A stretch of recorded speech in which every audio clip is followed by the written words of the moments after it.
Welcome to At the Potter's Wheel with Find Rest My Soul. What can I do in return?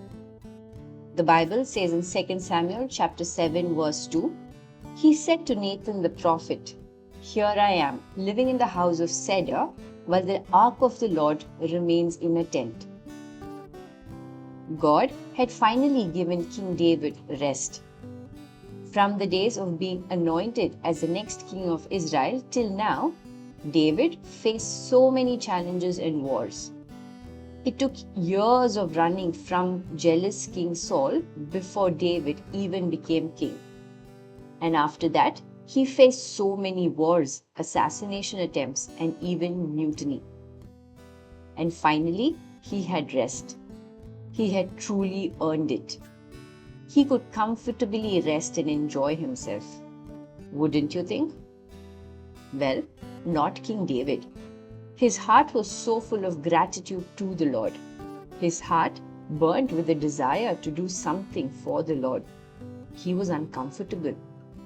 How could he live in the opulence of a cedar palace while the ark of the Lord remained in a tent?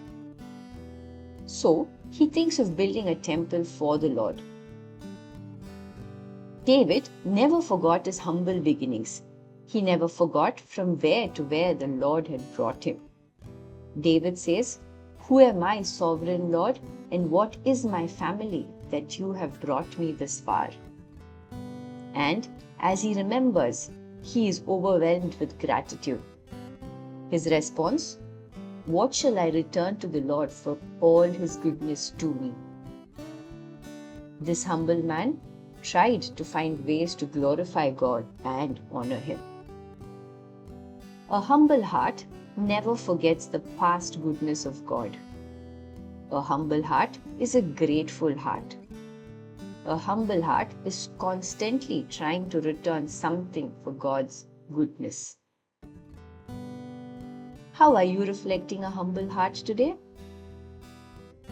Let's pray together. Lord, may I ever live my life in gratitude, I pray.